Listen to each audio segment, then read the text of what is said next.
right now in your life today, what is the most exciting part of your work life? My work life specifically. I think I have gotten to a place where I know myself. I know what I love. I know what I'm good at. I know what excites me and where I can sustain this excitement over a long period of time, which is critical because I've really lived so many different lives. So now everything I apply myself to, I can do it with a lot of vigor, but also a lot of confidence that this is something I'm passionate about. So the things I'm doing right now that I really love and that I spring out of bed each morning to do are super mission driven. So whether it's incubating companies from for-profit to non-for-profit businesses, investing in companies and founders that are really right at the edge of transformation, whether that be AI, biotech, neurotech, robotics, even space, really things that I think satisfy huge curiosity for me and enable me to learn and grow and expand, and founders that are taking on meaningful problems. What inspires me is people really swinging for things. I love individuals with huge imaginations and huge ideas, the ability to learn from them, to spend time with them, to be expanded by them is, I think, super interesting. And then I've also gotten back to my real estate roots, which has been a lot of fun. And I'm working on an incredible project with my husband in the Mediterranean. It's massive in scale.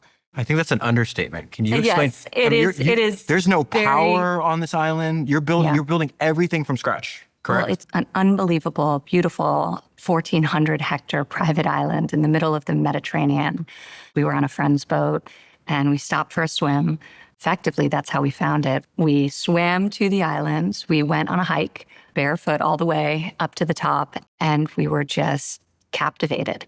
And it stayed with us ever since. And over the course of many years, we developed the opportunity to help realize its potential and transform it, but with a lot of restraint and care, because the land is so beautiful that really the architecture has to be fully integrated into it, almost rise from it.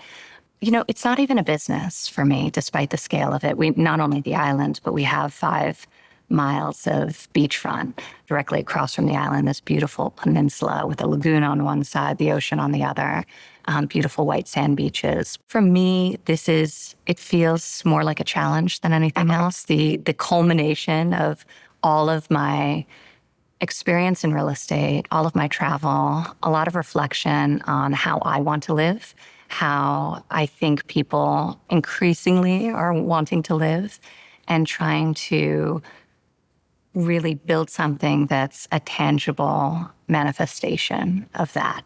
That requires a lot of vision, the collaboration of some of the greatest masters that exist. So I was just there walking the land, really just trying to sort of be with it and experience it alongside some of the greatest living architects of our time, like true masters of their craft, people with integrity so absolute, like there will be no compromise. And that's something we want to create there. So we're very excited. What does that mean? People with integrity so complete, there's no compromise in their vision? Is that what you mean? When you work with real artists, regardless of their medium, whether it's a canvas or real estate, a home, music, they don't compromise. Their integrity is precise and absolute, and they'll push themselves, they'll push everyone around them. Are you guys hearing this? There's like 6 people off camera that I badger every day. That you drive absolutely crazy. But actually, that's where you get to something, you know, and part of it, there's a push and pull. When you're working with an architect, you know, unless they're building a monument, right? They're building a space that people have to interact with, not just observe like a canvas. They have to live in it. They have to get married in it. If it's a hotel, it's their home. So there's certain functional elements. Like there's nothing uglier than a beautiful, non-functional space. Mm-hmm. Like to me, that's not a masterpiece because it wasn't fully thought through. So when you can combine something that is architecturally incredibly meaningful and beautiful and intentional with a highly functional space. And one of the things I love about real estate is it's tangible in a world where increasingly everything is not. You see the result of years of work. And really, to bring a project to life, it's years, sometimes a decade plus. It's also must feel good because many of the buildings that you've been involved in, this new project, you know it's going to outlive you. Oh, yeah. Like to build something that you know lasts longer than your own lifetime. One of the things that I love so much, and I've worked on a lot of incredible projects. The old post office in Washington, D.C. was my baby. We acquired this incredible building built in the 1890s and lovingly restored it and made it useful in its modern life. It was effectively a dilapidated post office and now is a thriving urban hotel. So that was an amazing project that took a very long period of time to bring to life and just one example. But I think the thing I love the most, not only seeing it, because that's great, and experiencing it and remember every decision you took through the design and development process, but also that people will stop me and tell me the story of a child's christening in one of the ballrooms, their daughter's wedding, some experience they had that was a milestone life moment that somebody chose to have that happen in a space that I conceived alongside many other talented people. So that to me is something really beautiful. That's something very, very unique and special about being a builder. You're building the stage for people's lives and the realization of their dreams. So, and that's what we're going to do with this project, Sazan. Yeah, how do I say it? Sazan. Sazan. Okay. I want to go back to something you said that's very interesting. It's one of my favorite things about you. You said, I know who I am. So you were very kind. I was chasing Dana White to get him on the show forever, and he wasn't responding. And I text you, and you're very kind, and like you set that up immediately. But Dana has this thing, there's just like a simple genius to the way he operates his life, in my opinion, and his business. And the piece of advice that he would give to like young entrepreneurs is like, if you know who you are, which is very difficult to do and takes a long time. If you know who you are and what you want to do, it's like the rest of your life is easy. You already know who you are. You know what you want to do. You just wake up and you get after that goal. You started companies early. How old were you when you first started your first company? I was 22.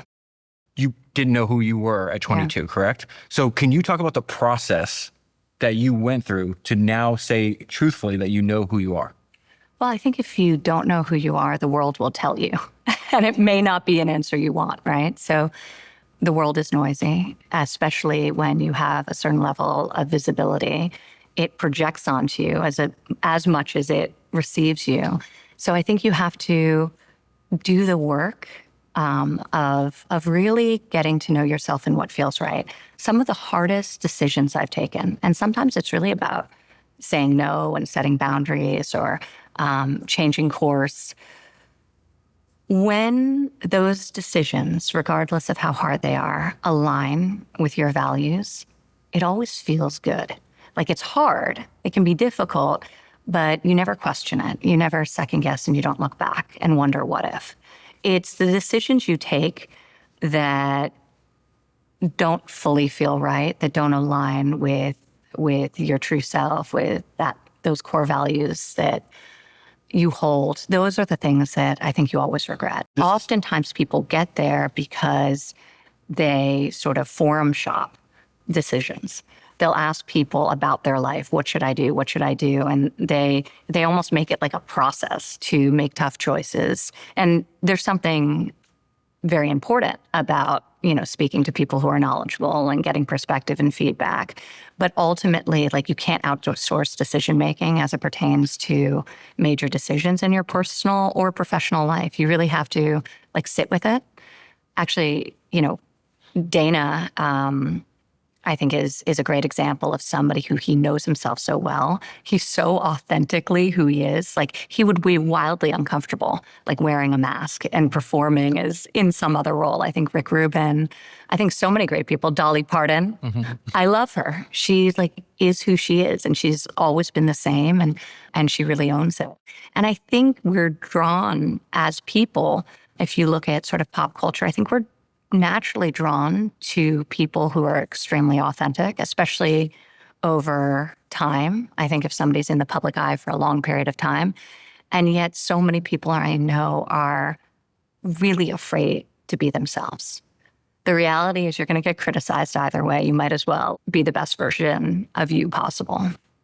I want to tell you about the presenting sponsor of this podcast, Ramp. I have been reading a lot about SpaceX lately. SpaceX is one of the most valuable private businesses in the world, and one of the main themes in the history of SpaceX is constantly attacking and questioning your cost. Ramp helps many of the most innovative businesses in the world do exactly that. The median company running on Ramp cuts their expenses by 5%. And one thing SpaceX has demonstrated is that a religious dedication to controlling costs can help actually increase revenue because you can pursue opportunities you couldn't otherwise. And we see that in the Ramp data too. The median company running on Ramp also grows their revenue by 16%. So when you're running your business on Ramp and your competitors are not, you have a massive competitive advantage that compounds over time. Ramp is the only platform designed to make your finance team faster and happier. Many of the top founders and CEOs I know run their business on Ramp. I run my business on Ramp, and you should too. Go to ramp.com to learn how they can help your business save time, save money, and grow revenue. That is ramp.com.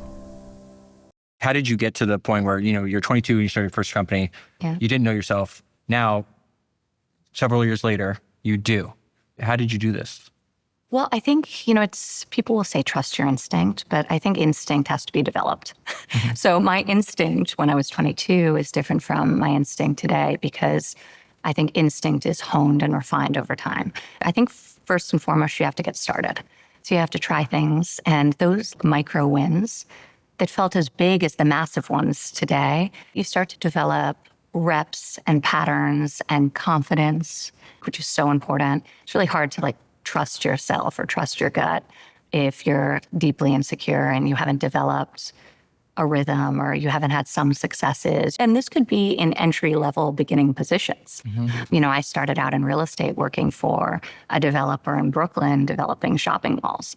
But those little wins I had with the construction teams or times when I felt like I rose to the occasion, they set the foundation for my instincts and for the confidence that would come later. I also think, and I think this is increasingly true, especially the more demands there are on you and your time, and all of us have this to some degree with social media and text messages and emails and the access the world has into the private sanctuary of our homes and our lives just through the devices that we carry with us. I think it requires a tremendous amount of discipline to create stillness.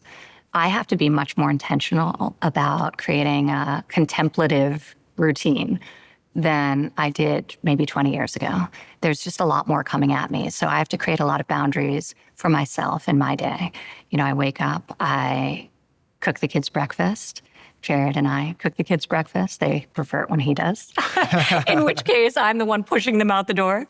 They like his pancakes better. Your team, by the way, witnessed us running, as always, roughly 2 minutes late for the bus. We always get there on time, but we leave 2 minutes later than we're supposed to. So we're currently in a moment where each of my three children completely different breakfasts. So I'm basically a short order chef. And I've tried to find that one thing that they will all eat unsuccessfully so far. It used to be easier. Yeah. I make breakfast, drop them off at the bus. They go to school quite early. So I normally have the ability right after drop off to sit by the ocean. I live here in Miami and meditate as the sun rises. And I'll pray, I'll reflect, I'll think. I keep that beautiful moment in my day as sort of an anchor to both offer sort of thanks and gratitude to God and the universe, but also to reflect on what my priorities are for the day ahead. And I found that to be incredibly important and grounding. I come back to the house, I work out, and I do all of that in, it's like an hour and a half time span, 2-hour time span. But to me, that routine in the morning sets me up for success through the course of the day in terms of less reactivity, being much more proactive in terms of clear definition around what I want to accomplish that day. And then what everyone else wants me to learn about or accomplish will be secondary, as long as I sort of create clarity for myself around my goal. So, and then I have some version of that in the evening, a little more challenged because the kids are all home and every night is a different adventure, but really trying to sort of find stillness so I can sort of hear what the universe is telling me. Rick Rubin talks about this in his book, The Creative Act, that the creator ultimately is just super attuned with what the universe is saying, and that the deeper you listen, the more you hear. And part of listening is listening to oneself. And if you don't create space and time for that, then I find that it's very easy to just be on the hamster wheel and be a lot less creative in your pursuits. It's funny, I listen to so many people and they have these eureka moments in the shower, which I do too. Mm-hmm. But I think part of the reason that happens is because they don't have their cell phone in the shower. Like they whether it's 5 minutes or 20 minutes, they're there alone with their thoughts. Yeah. And suddenly the ideas start to come in. You mentioned the Creative Act. One thing that you and I have bonded over the last several years is that we're both voracious readers. You've given me a ton of books. We've talked about books all the time. The last 3 people I've recorded with before you, Rick Rubin, Dana White, and Ed Catmull, founder of Pixar. And I was on the phone with you yesterday, and what I realized that all 4 of you have in common, even though you work in vastly different industries in different ways, is you're essentially taking a lot of time to know yourself. And then once you did that, you're just building your business for you first. 100%. Naval, who is a friend of mine and of Jared's, he always says, escape competition through authenticity. If you're competing, it's because you're copying. Build something that fully comes from you and that will feel most right. And it's also the thing that's least replicable. I love the idea of just escaping competition through authenticity, but you have to do the hard work of knowing who you are. You can't be authentically somebody else, right? I think part of the reason I like to read so much is, we all wrestle with the same series of hard questions that all of humanity has wrestled with, for right? thousands of years. And there are not that many of them. There's humanity, like all of who we are, it just like echoes over time with these same questions. So I love to look at books, and the reading I like to do tends to be things that take on those hard questions. What are the things worth sacrificing for? What are the gems of wisdom and insight that can be extracted from some of the most brilliant minds across so many fields? I love philosophy because they grapple with some of these tougher questions. And from each of these amazing thinkers, if I extract a few pieces of wisdom, that's just like a gem I put on the chain with everything else. So, to me, that's very, very interesting. And then I think if you look in business, you have some of these people, and obviously your life's work is trying to understand them and know them, whether they be living or dead. But you will have somebody who will distill sometimes 80 years of a life into a 300-page book that you can buy for $30. And they'll tell you everything they've learned, everything they've experienced. I think there's just so much value in opening that book and listening to them. It's silly not to. Yeah, I really do think it's like irresponsible not to. You're close to some of the Walton family members. Yeah. And I was just with one, Sam Walton's grandson, at an event yesterday. Who's that? Stuart. Oh, yeah. I know Stuart. Yeah. He's great. Yeah. And we were talking about that because there's actually some I don't even know if I should say this publicly, but we'll see. There's some writing of the co-author that Sam had on his autobiography, because Stuart listens to my other podcast founders, and he's like, I'm going to try to get this to you. I can't use it for like public consumption, but just because I'm really obsessed with Sam Walton and I admire him greatly. And he's like, this is kind of like round out some things that you didn't know about him, and that's one of the best business books ever. Like, talk about a person who had a vision and just meticulously executed it over time. But it's also an act of service, because what's so remarkable about that book is he was writing it when he knew he was dying. Yeah. He was in great deal pain. Cancer was all over his body. He knew he had limited time left on this earth. And what do? He's like, hey, I had a 60-year experience as an entrepreneur. I learned some stuff. I'm going to put it into this book and then push it down the generations. And then people like Jeff Bezos happened to pick up the book and use some of those ideas to build Amazon, which made your life better and my life better. Like, this act of service cannot be, it's just super important. It's so important that they do this. I just saw Gwynne Shotwell yesterday, and I was like, listen, I know you don't know me, but I know you. I've read every single book on the history of SpaceX. Yeah. I've read every single biography of Elon. It's like, will you please write a book? And she's like, it's funny you bring that up, because she's had an offer for like 10 years. And I was like, she's like, you have such a unique lived experience working on one of the most important companies in the world. Yeah. And don't do it right now. Wait for after the IPO, but you should write a memoir detailing your experiences, because it's not just for her and her family, it's for everybody else that comes after her. It's a really hard thing to do. I mean, it's like an X-ray of the soul. Yeah. What do I reveal? I mean, great books, if you're not exposing vulnerability, if you're not like really telling truth, they're not great books. Yeah. So you have to be comfortable revealing yourself, the good and the bad. And obviously you see it in books. There's a little revisionist history and a little shaping and smoothing of the edges. But if it's really going to be great, actually Shoe Dog is a great one. Another like amazing book. You just read my mind. By Phil Knight. Then you're really putting it out there and leaving it out there. And I know some incredibly successful people who have built enormous businesses. And then at 80, 85, they write a book and they are petrified for the launch of that book, like more nervous than in acquiring a major company or something, because there's something so vulnerable about doing it. Plus, it takes a tremendous amount of discipline to distill the wisdom accumulated in a life into an understandable, relatable way, really like pull out the principles. You ask a great musician how they do it. Like sometimes the great musicians can't teach you to play the guitar, right? Like it's like they don't know, they just do it. Yeah. So I think for a lot of people, it's like an interesting exercise in even at a late stage in their journey, kind of discovering like why what they've done has been so effective. What are the patterns over time? So some people recognize it while they're in it. Other people, it's just sort of like second nature. I'm obsessed, as you know, with people that do things for a long period of time. Everybody thinks I have a fetish for old people. It's not that I have a fetish for old people. It's just like if I sit down with a 70-year-old entrepreneur that's been building his business for 50 years, there's stuff that he, like exactly what you said, he can't explain it, but it comes out in conversations and you kind of piece it together.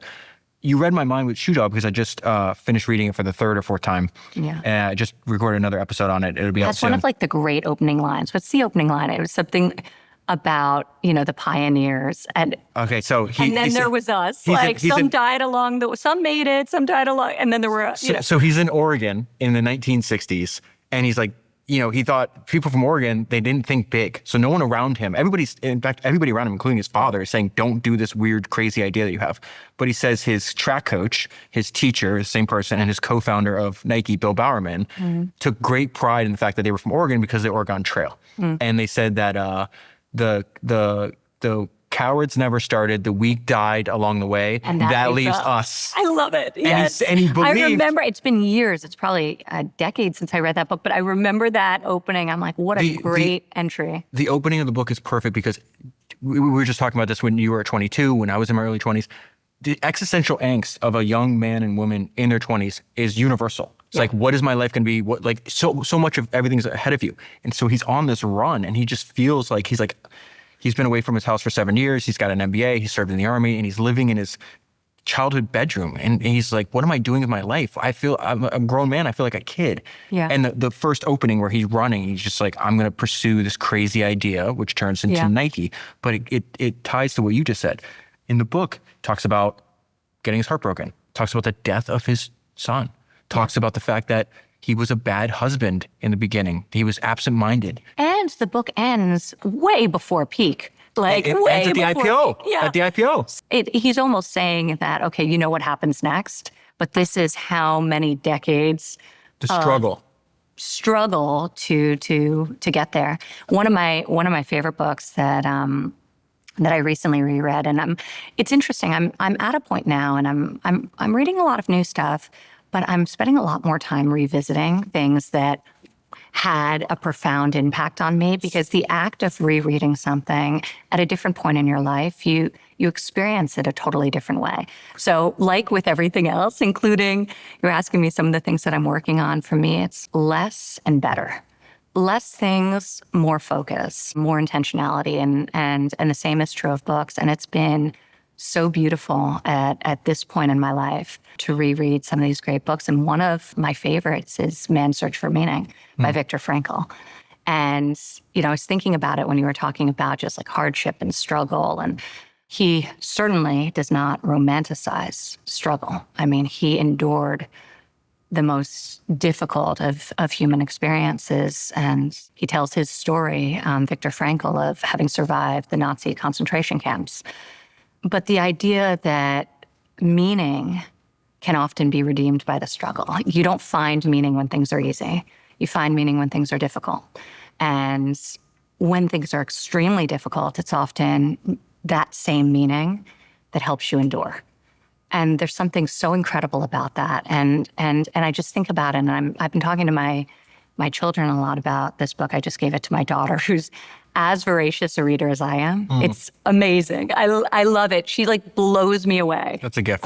She goes to the bookstore probably once a week to pick up something new, and she'll come back. She just came back with War and Peace under her arm. The book is like, God. It's like this, it's like a We should say she's 14. She's 14. She's amazing. So she's got a tremendous curiosity and thirst to learn. And she also loves reading. But we were talking about this book recently. I had just given her Man's Search for Meaning. And this idea is so empowering that everything can be taken from you. And, the people in Viktor Frankl himself in the concentration camp, really, it feels like everything's been stripped from you, your family, everything. And yet there is a sliver of sovereignty that is how you experience that, how you react to that, how, your ability to show up, your attitude in the face of enormous struggle and challenge. And I think that's so empowering, because that's such an extreme example. But he has this beautiful quote I just emailed to her, and this will be a paraphrase, that between stimulus and response, there's a space. In that space lies the freedom to respond and react. And in that reaction is your freedom and growth. So it's like finding that space between stimulus and response. So he encapsulates the idea of our ability to show up in great times and also in the hardest of times, and the ability to really control our own mindset, which is extremely powerful. I found one of my all-time favorite quotes when I was reading the book 0 to 1. The quote says, "The single most powerful pattern I have noticed is that successful people find value in unexpected places, and they do this by thinking about business from first principles instead of formulas." That is exactly what AppLovin has done with their advertising platform, Axon. Axon connects you with over 1 billion potential new customers inside mobile games. Axon allows you to capture undivided attention. Axon ads are full-screen video ads that are watched for an average of 35 seconds. That is retention that blows other ad platforms out of the water. You can launch on Axon in minutes. You set the goal, and Axon achieves it. There's no complex setup, no expertise needed, and Axon scales quickly. They can put your ads in front of over 1 billion potential customers. Other businesses have seen immediate results, have scaled to hundreds of thousands of dollars of spend per day, and increased their revenue by millions. So you want to get started quickly before all your competitors are on Axon. And you can do that by going to axon.ai/Senra. That is axon.ai/Senra. What was the most difficult period of your life professionally? when you were going through the most struggle or pain or indecision? I think probably when I made the choice to go into government, it was incredibly challenging because I hadn't been planning to. And I was finally at that place where it was like a hockey stick. You had a thriving business. Things were going so well. And I feel like you spend your 20s like really setting the foundation. And then it was going. My fashion brand, we were doing over 800 million in sales annually. I was running all real estate acquisitions and development for the Trump organization. So I was building the old post office at the same time as I was building Trump Doral, which is 800 acres here in Miami. I had 3 young children, very young in one case. My son Theo was literally like on my hip. He was 6 months old. And then my father won the presidency and he said, I need you. He'd never spent a night in Washington until his first night in the White House. And he didn't know anyone. You know, I mean, we lived in New York City. Half the politicians we knew, they were Democrats who would come annually to fundraise and introduce themselves. So he really knew no one. He was going to a new city and he trusted my ability and Jared's ability. He trusted our judgment. He trusted our instincts. He trusted our intentions. The fact that we would be honest and truthful with him, and he asked us to go. This was after he had won, around a week and a half after. And so the complete change in trajectory of our whole lives. It's like a 180. There was nothing. Normally, when people run for office, they sort of like set themselves up for it. They contemplated it for 20 years. You know, they take on smaller challenges, state and local races. You know, my father started with the presidency, won the presidency, and then said, hey, I need you. And I think both Jared and I in that moment, we looked at each other and we said, you know, we can stick our head in the sand and like continue on as we had planned in developing our own lives and businesses.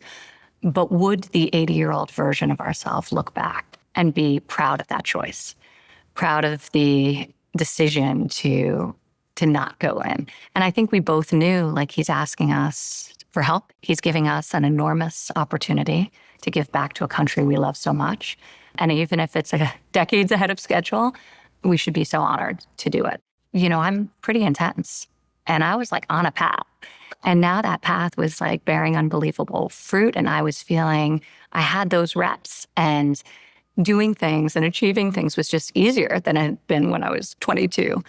And I completely changed the trajectory of my life. So that was like an adjustment, but an unbelievable period of growth for me. I think another period of growth for me was actually when I left government. And you kind of like hand back the keys. You know, you don't have like a foot in the door and a foot out the door. So you go through transition, you hand back the keys and you're done. But now we're in a new city. We had left our old lives. And suddenly I'm at this point in my life where I have a lot of lived experience, like a crazy amount of lived experience when you think about it in the private sector and in government service, but the slate is completely clean for me. And so that was an experience that was both frightening because I wasn't used to it. From when I was a little kid, I actually have recently looked back. I saw a video somewhere that somebody had sent me, and it was me at 17 looking out over the New York City skyline. And I'm talking about like how I'm going to impact this unbelievably iconic cityscape. And there was no humility about it. It's just like the confidence that you can only have when you're 17, you know? It's like before you actually start working and realize, hey, this is pretty hard. But I just knew. And I was so sure my whole life that I would be a builder, that I would build incredible projects, towers, hotels, resorts, and alongside these great masters. And I was so confident in that. So I always knew what I wanted to do. And then it took me different ways. I also started, you know, my fashion brand and I had a bunch of tech ventures. So it took me in a lot of unexpected places, but I felt like I had a clear path. When you leave, everything's all of a sudden like wiped clean. So you have to you talk about like knowing yourself. The best thing I did was not just like reconnect old wires and do the things I'd done before because that's what I knew. So I actually made the choice not to go back to our family business, not to restart my fashion brand because I wanted a new adventure and a new experience. And I was a different person. I had been so expanded by those years. So that was frightening and incredibly exciting to really say, okay, well, now I'm building for the next portion of my life. What did I enjoy? What was I great at? What did I feel uniquely capable at? But really, like, what do I love? And how do I want to spend my time? And that's where I've been ever since, really, like setting an incredibly high bar for the places I'll commit my energy and time. Also, because now it's like the opportunity cost is so real. I have 3 kids who need me very much. I have a 14-year-old daughter who I mentioned, a 12-year-old son, and a 10-year-old son, and they all need me in different ways. And it's going to go by like that. Yeah. With my 14-year-old in 4 years, she'll be out of the house. And I think about, like, what does she need from me right now? You know, she's obviously, like, at that age as a teenage girl where me being home with her upstairs and the door closed is as important as when she was a baby, me, like, you know, rocking her to sleep every night. It's just being here, watching, listening, being available. You know, a friend of mine said to me recently, when teenage girls start talking, drop everything you're doing. It doesn't matter what you're doing. Drop everything you're doing and listen. Because they don't talk that often. You know, they talk a little bit less as they get older. And so that's what I want to make sure I'm here to do. So when she feels like telling me what's on her mind, when she feels like talking, I have the capacity to really listen. I think the me right now that's taking different challenges on, and they're no less ambitious, but I think the professional part of myself, that like drive, that hunger, that ambition, it's much more fully integrated into me as a human being than it was when I was 20. Was it all work when you were 20? You know, I really like identified with achievement and success. And I got a lot of motivation from having these wins. So I wouldn't necessarily say that because I was always very family oriented. I got married pretty young, started having children relatively young. I really had a lot of working woman energy. Yeah. And now that energy, like I'm still as driven, but I feel like I'm much more aligned within myself. The need to achieve does not drive me in any meaningful way. Everything I'm doing is because it's something that is like soul project, you know, something that I'm deeply inspired by. Mission driven, something that gives you energy, something that you can put your soul into. For sure. I mean, Alan Watts, another one of my, he says, and I think about this all the time because I'm always thinking about like how to grow, how to become a better version of myself. And he says that you are under no obligation to be who you were 2 minutes ago. Yeah. And I think about that in the context that if you're not kind of a little bit embarrassed about who you were 5 years ago, you're not growing enough. So like I look back at me like 10 years ago, and like, oh, you know, that cringe. But there was nothing wrong. I was just like in that developmental stage. And I hope that in, 10 years, I look back and I view the me sitting and talking to you as not evolved to the place that I am at that point in time. And maybe that's why also interviewing like the 80-year-old, as you were saying, they've been through it, and hopefully They're just further down the path with perspective and context. Yeah. Yeah. There's just a lot of wisdom that, you accumulate for 6 or 7 decades of surviving. And in many cases, they were successful. Some accumulate. There's some wisdom. But the people who have that, boy, can you learn a lot from them. I think my grandmother, she lives with me. She's 99 and she's amazing. She's very different. She has no business interest, but she is one of the most— This is your mom's mom, My correct? mom's mom. Okay. But she's one of the most wise people I know. And she really taught me about like love and like the truly like nurturing kind of devotion to another human being. So I learned so much from her. I learned so much from my children. Like I view everyone, including the people who like anger me, maybe especially the people that anger me, as teachers. right? Like if somebody triggers something, a reactive response within me, like I actually take the time to think about like, what is it about that person that provoked this in me? So that it's an opportunity for me to learn. But I look at my kids and I learn so much from them because they're so present in the moment. They're like, Rick, they're so comfortable with who they are. You see a child, and there's an amazing phase where they're verbal, but before the outside world has conditioned them to be anything other than themselves, right? Including parents, right? There's this like magic age where they're 6 and they're 7. And then at 8, 9, 10, you start to see they're like embarrassed if you give them a kiss in front of their school friends or, this is cool. And they start to be responding to the feedback that they're receiving that's external to themselves. But it's magic. And I still, with all human beings, I think in adults, you see it less, like when they're in their like flow and they're really like in their moment. You see it with great musicians, when they're up on stage and you see that they're like lost in their craft and they're just in it. But I think with kids, you see it most clearly. And I watch, with my daughter, it's when she's around animals, specifically horses. When she's out on her horse, she is so like complete in herself. With my son, it's Joseph, it's when he's in nature. He's out on the ocean and he loses himself. And I see him just like staring at, it's beautiful. And it's something that I learned from. Like I actually feel myself decompressing. I'll put down my phone. I'll stop trying to take a picture of him experiencing this and be in it with him. And then my youngest son, Theo, it's when he's playing games, any kind of game. I think it's because he's the third. He likes the undivided attention, but like chess, poker, backgammon, dominoes, like you name it, we play it. So that's why we have like 3 different game tables around the house. But it's a beautiful thing to see. Go back to this period of reflection. Now it's almost like you had like a second birth, like a rebirth. You have an opportunity as a grown adult, a mother, very successful. Now I get to choose. Everything in my past is gone, and I have a blank sheet of paper to work from, right? How long was that time period till you figured out what your next move was going to be? Probably the smartest thing I did was not just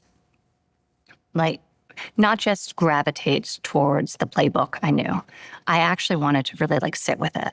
So I took around 6 months where I was extremely proactive in saying no to old partners. People had ideas. And I really wanted to just like be in the moment. I wanted to create and build a new life for my family here in Miami, which meant developing new routines and new habits, finding after-school activities that interested them, really connecting with them and connecting with our new environment. And that was one of the greatest things I did because it allowed me to set up my life here really intentionally and build a reality that I love living every single day. My brother-in-law always says, the most happy people are happy to go to work and they're happy to come home from work. Oh, Josh? Yeah. I've seen this. And I think that's 100% right. And you're as happy as your least happy child. So making sure my family was set up. And then I think I started to become curious. And part of my process is to read, to study. Part of the reason I love investing I was going to go here next. is I have an insane curiosity for what's out there, like what could be, what is, what people are doing, what people are building. I love being surrounded by, first and foremost, like kind, good people, driven people, but also people with huge ambitions and wild imaginations and who see what the world can be. And have their finger on the pulse of that. So I think really spending time in a lot of different ecosystems that wouldn't have been necessarily natural to me coming out of a real estate and fashion background to really immerse myself in technology and robotics and biotech and even, health tech. I think there are some amazing things that are happening now where we can really like leverage information to catalyze our changes in our own behavior. You see all the wearables like Whoop and other companies like that. So I really wanted to spend a lot of time just with these people, learning from them and helping accelerate the businesses that I most believed in. And that put me on a beautiful path. And in some cases that took me back to the beginning, like in the case with Sazan and what we're building there. I sort of came full circle, and that project will ultimately be the culmination of all of my experience prior in real estate and with travel.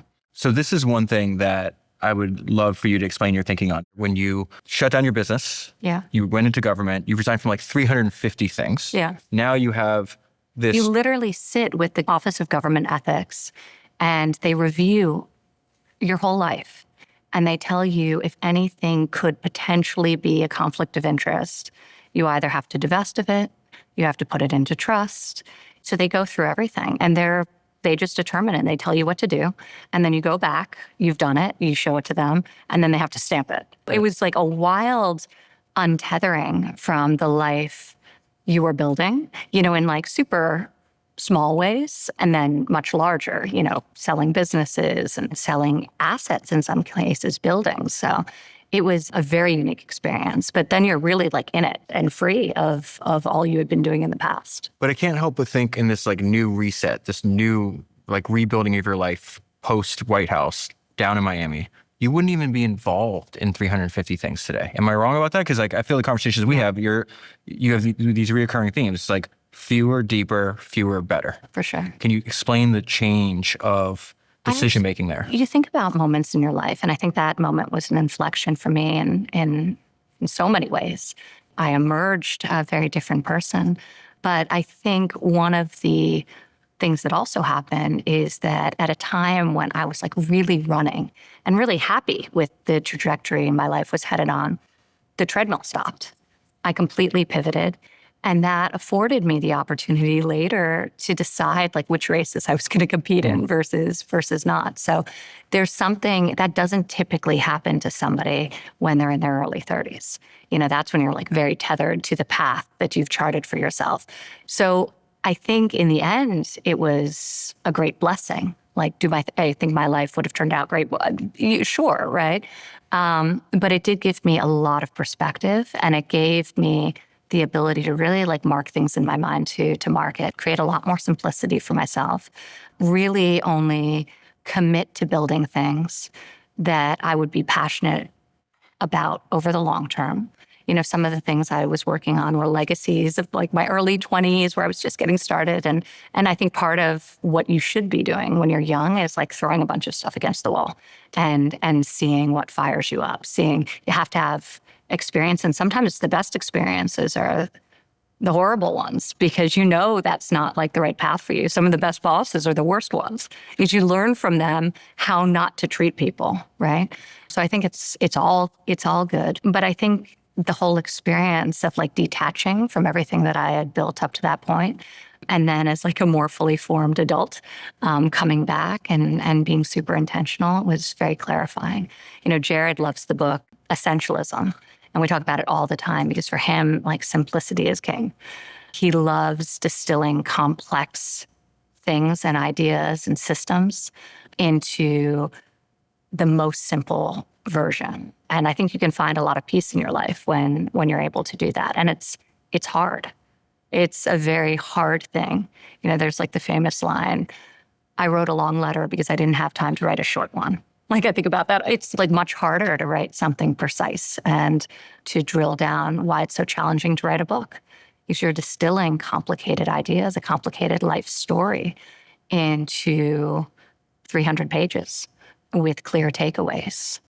Deal is how the best founders turn the world into their talent pool. I've been studying how history's greatest founders operate for a decade, and one thing they all have in common is they understand that recruiting and hiring the very best talent is your most important priority. A players recognize other A players, which is why top companies like Ramp, Shopify, 11 Labs, Uber, and DoorDash all use Deal. Many of the top founders I know have personally invested in Deal after using their product. And what they discovered is that Deal is the best company in the world at building infrastructure for global hiring. Deal will help your business hire, pay, and manage any worker anywhere in the world so you can retain the best talent anywhere and spend the rest of your time focusing on what you do best, delivering value to your customers. The founder of 11 Labs has a great description of the value Deal can give your company. He said, "We built 11 Labs to break down language and communication barriers, with Deal enabling us to hire and support exceptional talent anywhere.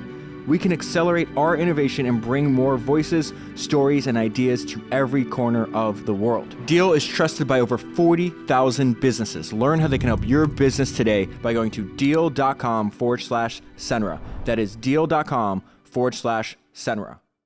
Jared keeps hounding me to do an episode of Founders on the book Essentialism. Yeah. And the more I talk to him about it, the more I think it's related to why he's so good at doing deals, because he's searching for the most important thing, the essential thing. Yep. And once you identify that, I got to have lunch with Sam Zell before he died. Yeah. Because our mutual friend Rick Gerson is the one that set up that lunch. And one thing that I talked to Rick about is like he was mentored by Sam for 25 years. And he's just like, I didn't know anything. I was in my early 20s when I met him, and I'd bring him a deal and I'd be like, there's like 10 things we have to take care of. And Sam Zell would look at it. He's like, there's one. Yeah. If we take care of point number 5, then everything else will work itself out. And I asked Sam about that, and he's like, I learned that from Jay Prisker, which was some people consider the best deal guy of all time. And he's like, I used to bring him deals when I was in my early 20s. Like this whole thing is replaying. And I'm like, look at all these things we have to do. And Jay's like, no, you only have to do one. You have one problem here to solve, and the rest. The best leaders, the best entrepreneurs, they can see clearly. They can find the signal in the noise. I think about it almost like the golden thread. There's one thread you can pull and the sweater unravels. Or you can do 1,000 different things. So really honing in on what are the variables that matter most. And that's not just true of business, that's true in life. Like, what are the times that really matter that you need to be there for your kids? And are you showing up in those moments for your spouse, for your friends? And I think being able to see clearly, that's everything. So you think about these great founders, and they're solving meaningful problems, oftentimes simply, right? Like they're removing a lot of friction to people's lived experiences with products or services. And then they're distributing it aggressively, right? So it's not just the idea. The idea is becoming known and being distributed to the consumer. And then they're enduring over the hardships that will inevitably come as they build a big, meaningful business. So that ability to then do that, but do it over time with the same level of commitment, stamina, passion. And like fundamentally, that's what entrepreneurship is. I'm kind of obsessed now about this idea of this reset that you got to have, because it happened after probably a great deal of pain, I would imagine. Not pain, just challenge. Right? Like intensity, growth. These were amazing life lessons. Like we went to DC completely green, including my father. We put a lot of lead on the board, and we left that experience really proud of what we had accomplished. But we were drinking water through a fire hose. We were learning everything real time. What we could get done in the 3rd year versus the 1st, or the 4th year versus the 2nd, it was a different game. What was the feeling when it ended? Relief? For me, this had not been my life plan. Yeah. But I think I responded in a way that I'm proud of to the moment. I look at a lot of people, they call it Potomac fever. They can't help, once you're close to that level of action and power, you even see it with business leaders. They like gravitate towards it. Mm-hmm. It's very hard. And you see them, they hang around the hoop. They go into the private sector for around 2 weeks until they cycle back in at like a slightly higher position. But for me, it was always about being asked to serve, being honored by that request and feeling a great privilege and being able to do it, feeling really good about the body of work we were able to accomplish. Like I personally was entrusted to work on issues like workforce development, vocational education, apprenticeship expansion, all things that are incredibly and increasingly meaningful in light of the disruptions that are coming with AI. Doubling the child tax credit, 40 million Americans benefited on average $2,500 a family by the expansion of the child tax credit. That is incredibly meaningful work. Paid family leave, the first ever national plan. Federal employees having access to paid leave for the first time. So, human trafficking, 9 pieces of legislation I championed that were passed into law to combat child exploitation and human trafficking. Environmental stewardship with the Great American Outdoors Act, which was the largest piece of environmental legislation passed since the creation of the national parks by Teddy Roosevelt. Teddy Roosevelt. So it was this unbelievable piece of legislation to help protect and be good stewards of our incredible national park system, and on in areas that I found to be deeply important and meaningful. But now I'm in a new section of my life, and I know for me that, the first time around, I could imagine it would be intense, and I would know sort of the sacrifice my children would have to bear. I would imagine it, but now I know how intense it is. I know that you can't dabble, and I know that my children really need me there for them, and I'm not willing to make them bear the sacrifice of serving again. And I'm extraordinarily inspired by the ability to impact positive change in the private sector. So most of the things I'm building, whether it's a company like Planet Harvest, which I co-founded with my good friend Melissa Ackerman, that's helping find use for the 40% of fruits and vegetables we grow in this country every single year that don't even make it out of the field, that get plowed under because they don't meet a cosmetic specification that relates to size and shape. So perfectly nutritious food that we literally plow into the ground, that's zero revenue for the farmer after they've spent all the money to bring it to the point where it's about to be picked, that's not going into communities that need this healthy, nutritious produce, and that has tons of environmental externalities associated with that amount of waste. And so how do you take something that was a waste product and turn it into an asset or something that's actually usable? How does Planet Harvest do that? Simply, it had been done that way because it had always been done that way. And there was no secondary market for any fruit or vegetable that didn't meet an exact specification in terms of size and color sometimes, even though the taste and the quality were in no way compromised. So there was just no market for it. So we said, well, that makes no sense at all. And let's stimulate the demand side and create demand so that we could support these small and medium-sized farmers. And this is, going back to just like listening. I started listening during the COVID pandemic to the challenges of farmers, small and medium-sized farmers. And that was an extreme situation because the supply chain just completely shut, right? So if you had a farm and you had a perishable product like a strawberry, suddenly all the restaurants are closed. Unless you had an account with Walmart, you had nowhere to sell your produce into, and so you'd till it into the ground. As part of COVID and as part of the CARE Acts, I created something called the Farmers to Family Food Box Program, where we created grants to buy this great product and surge it into communities in need, keeping these small and medium-sized farms alive and thriving during this incredibly difficult time, saving the job of the distributors who would transport between communities and the farms, and obviously feeding a lot of people who were in need. But at that time, I started looking at the business more generally and realizing, why isn't there a secondary market? Why aren't these great strawberries going to a juicer if they can't be displayed in the fresh aisle at Walmart because they don't meet cosmetic specification that's really exact?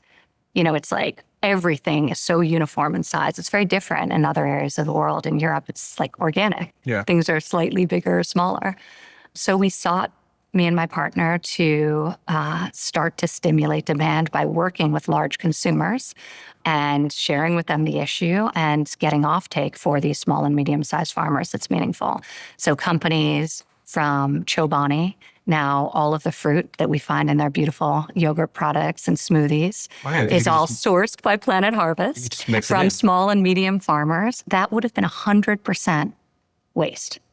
It would have been tilled under. So, it's an amazing thing that in America, we don't have a lack of produce being grown. We have an enormous amount of produce being wasted, 400 million pounds in strawberry alone. That's being tilled into the earth as opposed to going into yogurt or Why ice do they cream. put it back into the earth? Well, because they can't even afford to give it away. That would mean somebody would have to pick it, and they would have to package it, and then they would have to ship it. Okay. And so there's no incentive to do anything other than to look at its size and then throw it into a ditch, which also means more fertilizer. Oftentimes the crops have to be sprayed more because of the flies will be attracted to the waste that's left in the field. My partner today is with Fresh Express in Salinas, California. And it looks like you go after a lettuce harvest and you look at the field, it looks like the field is full of lettuce. But how little of what's being grown is actually being taken and served to communities, and how much of it is being wasted is horrific. And once you start to educate people on the problem, they want to be part of the solution. So we're now partners with Chiquita Banana. We're partners with Chobani.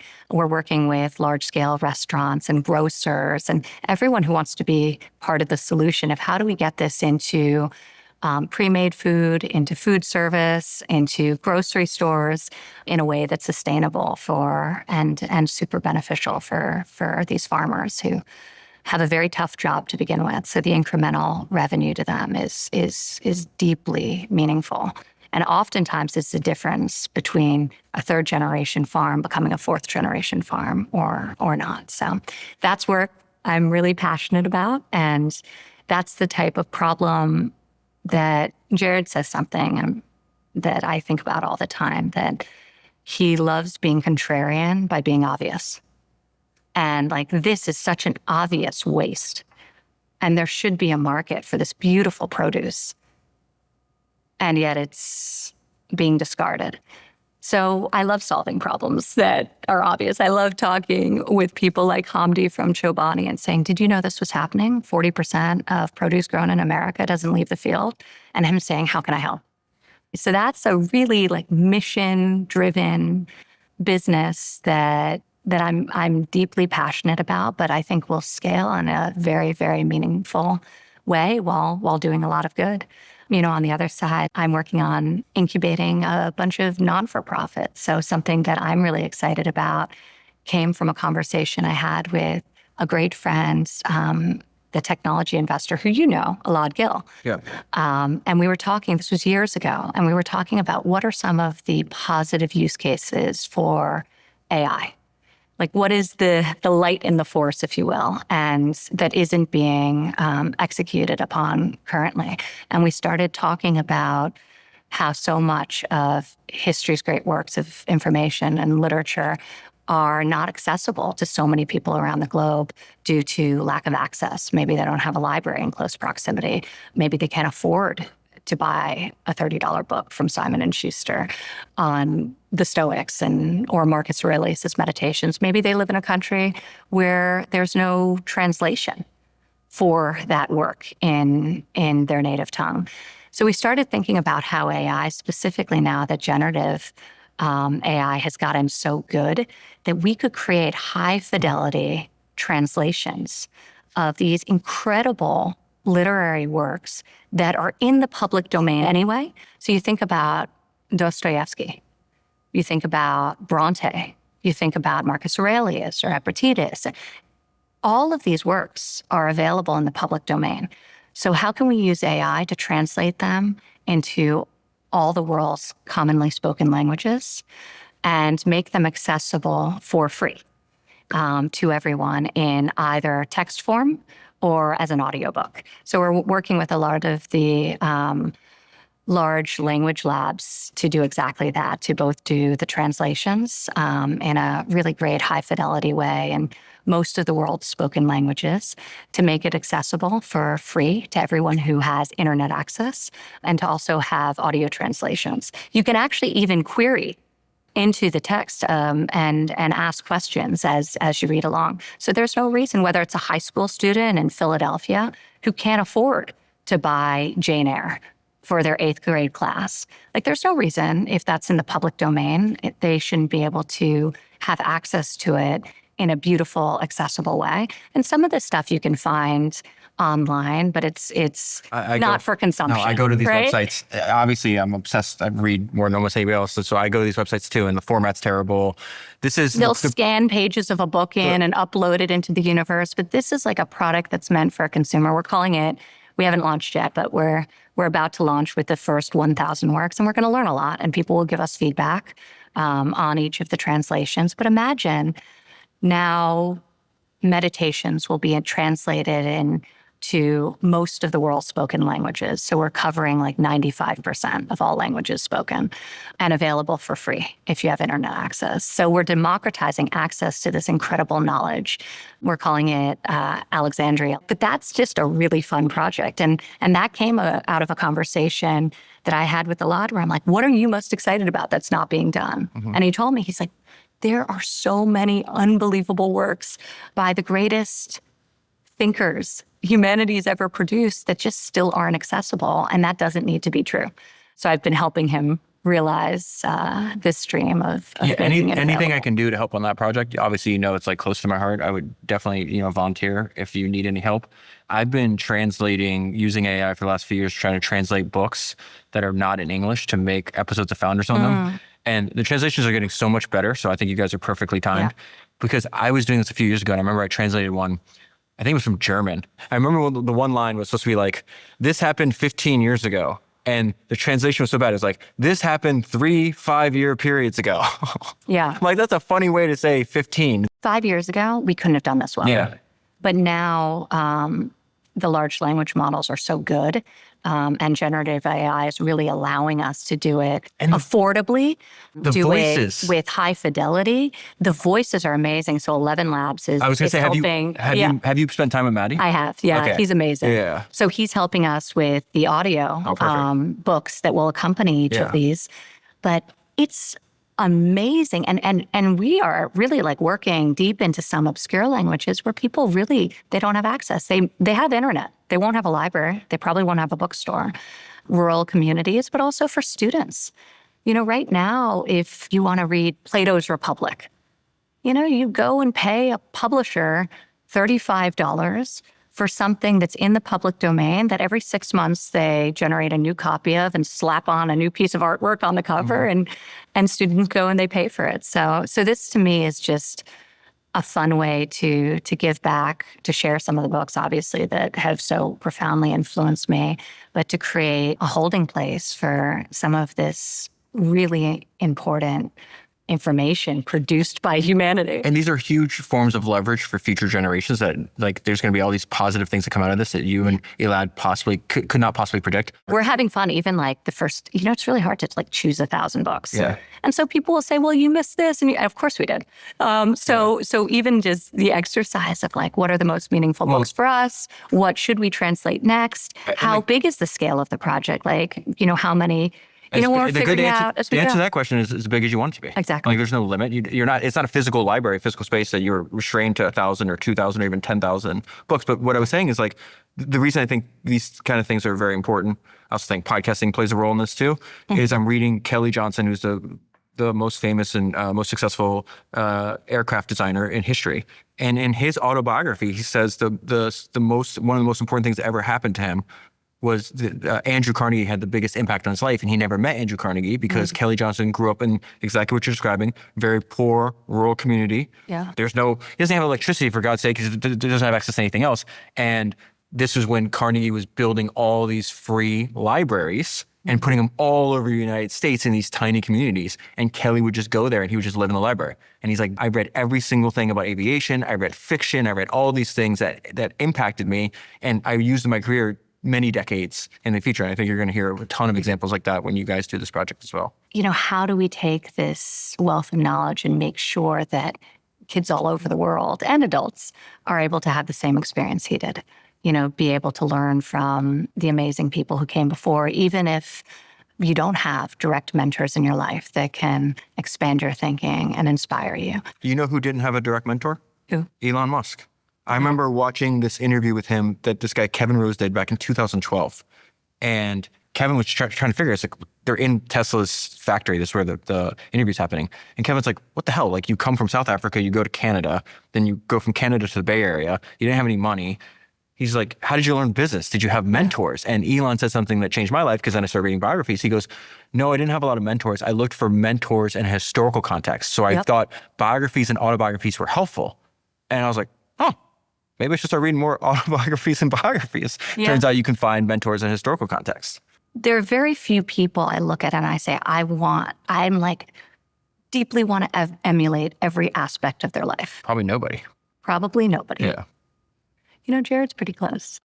For me, why I say that is because there are some people who I think are brilliant in business, right? They're true visionaries, and their private life is a wreck. So are they still brilliant, or are they stupid? Like, if you're that smart, how do you not figure out, like, how to create sort of a stable life for yourself, and that, like, you know, is good for the soul, good for the heart? You know, thank goodness they're doing what they're doing. It's a great gift to humanity, but like, I wouldn't want to emulate that because I want to raise my children. Yeah, exactly. And I think that work is more important than that work. So, or you'll have people, you know, on the it's all across the spectrum, but there are very few people I say, wow, like in every aspect of their life, their priorities feel calibrated and they're doing well. Not flawless, because perfection's not possible, but they're doing well. And why I say Jared is he's really, you know, he can be going through the most intense experience and like the kids don't feel it. Like, he's deeply present wherever he is and whatever he's doing. He's not always physically present, but he's always available. Emotionally, telephonically, he'll drop anything he's doing. Like, he somehow has the ability to always be in the right place, regardless of what he's juggling. And that's true for his partners as well. He's a very long-term thinker in that he's, you know, he's outcome-oriented. So he's highly pragmatic and solution-oriented, but that doesn't mean he's transactional. He builds deep friendships. And you know this, actually. Yeah. You have one with him, and you've seen him with others that are truly built on trust. And that's because he's more of a giver than a taker. And over time, that ends up benefiting him in all sorts of incredible ways. But that's like ancillary. You know, he doesn't come at it from a place of thinking, well, over the long term, just who he is. And he's very comfortable with himself. He's just very comfortable being exactly who he is, and very like non-performative. So I learned so much from him all the time. Although, given the fact that I know he's going to listen to this, I'm going to have to pull back. Can we edit this whole section out? So I'm going to have created a monster. Well, but that's the thing. He won't. Like, he really has like almost no ego. It's to the point where like I'm incredulous by it. Like, I'll get upset about things for him, and he like doesn't care. If somebody criticizes him and he doesn't know that person, it just doesn't affect him. It doesn't mean that he won't like say, okay, well, that's warranted, and like recalibrate. But it's just not going to, you know, he cares about the opinions of those he loves. Well, we don't have to edit it because as you just said, I spend a lot of time with him too. And he talks about you the same way. Mm-hmm. And it's legitimate when he doesn't think I'm going to go back and obviously tell you or anything like that. And we've had a lot of dinners talking about this. So By the way, key to life, right? Marry the right person. Yeah, for sure. Marry someone who sees you as, puts you up on a pedestal and sees you as, I don't think I've ever in a way that he sees me in a way that like I aspire to see myself. This is very rare where you two have. This is actually really beautiful what you just said about him, because I was sitting there thinking as you were speaking, it's like very few people would describe, you know, their spouse as, you know, almost perfect in their eyes, for lack of a better word. Like, that's actually incredible. So there's two things that we mentioned that I want to come back to. I think are super important and I'm super curious about. So you mentioned essentialism. Yeah. And you mentioned opportunity cost. Mm. You have essentially in front of you unlimited opportunities on who you can spend time with and what you work on. How do you make this decision? Is this intuition? Is this just energy? Is this vibes? Like, when you're deciding, hey, I want to meet this founder, I may invest in with them. Yeah. Or I may want to partner with somebody on this project like Planet Harvest in the profit domain or nonprofit domain like you did with Elad. Yeah. How are you making this decision? Well, I think first you have to be receptive to the inputs all around you. I joke with my partner, I'm like, I'm a farmer. Like, who would have thought, right? Like, and, you know, and I'm investing in tech companies and helping build these amazing businesses that are so beyond what I would have ever imagined myself doing. Even the scope and scale and ambition of Sazan, this incredible project. We'll have hotels and resorts and wellness, all of it. it's almost daunting in its And size. an apartment for me. Obviously. Well, community is like at the heart of, I think, how people want to live, right? So I'm thinking a lot about how to create great community for families, for connection, because I think that's like the currency, like attention, like getting somebody's attention and keeping it and creating an enabling environment for exactly that. But anyway, but I think for me, I always just try to be receptive to conversations with others and like what sparks something in me. And then I go deep. So my daughter will joke with me. I mean, I have like 100 ideas a week and I start to go into them. And she's like, well, you didn't do that. And I got all excited about it. And what about this? And what about that? I'm like, no, that's my process. I explore a lot of things and then I go deeper and deeper. I do a tremendous amount of reading. So any challenge I'm about to take on, I become like a PhD in that subject. So with the Sazan project, I'm reading all the best Albanian writers, and I'm trying to understand the country through their eyes. That's smart. And fiction, nonfiction, all of it. And you immerse yourself in sort of the experience, the lived experience of these great observers of the truth. And then you get closer to it, right? You can't just like impose yourself upon a country or culture. You have to understand it first to do it in a beautiful and delicate and meaningful way. But that's the approach I take to everything. So I listen to a lot of people. I try to surround myself with people that help facilitate growth in different areas. I ask them a lot of questions. I actually tell my kids, they laugh at me. In addition to what we were saying before about reading all the time and like being interested in the world around you, I always tell them that only boring people get bored. Like there's too much to learn. But I also tell them in the context of this all the time that you never learn anything while you're talking. You only learn when you're listening and when you're observing. So I really try to surround myself with people who are going to sort of open channels for me. And help me grow. And sometimes that's in a very intimate way, people who are really like just in touch with themselves and who can help me be a better mother, a better wife, a better human being. And other times it's great business leaders. But how do you decide who to let in? Like what kind of person do they have to be? First and foremost, like a kind person. Like life's too short. Like there are a lot of successful assholes, but I'm just not interested. Like the worst thing in the world is when you partner with somebody who's not a good person. There is no contract in the world that will protect you from a bad partner. It's a Buffett and Munger. They say that No over and over contract. again. Yeah. I would do a handshake with a good person over like the most ironclad, white shoe law firm created contract any day of the week. So I'm just at a point in my life where I want to do good, important things. I want to be an additive force in the world. I want to be surrounded by people who are like kind, good people who I admire and who I can learn from. And there are so many of them. So the choice will never be for me to partner with sort of the opposite of that. So I try and find good people. I try and find people who can help me grow, who I can learn from. Then I dive deep into the subject matter through reading, through podcasts. Like I listen to a ton of podcasts, yours being my favorite, obviously, on a variety of different people and subjects. And then you have to get going. Like a mistake a lot of people make is they get so excited about the idea. They keep on like ruminating on the idea. They keep on pitching the idea. They don't get to the point of actually like doing it. And you learn a lot just in the early phases of bringing something to market. Like that motion can completely reorient your business, right? Because you receive feedback around, like, for example, Planet Harvest. We were creating demand for something that there was no demand for.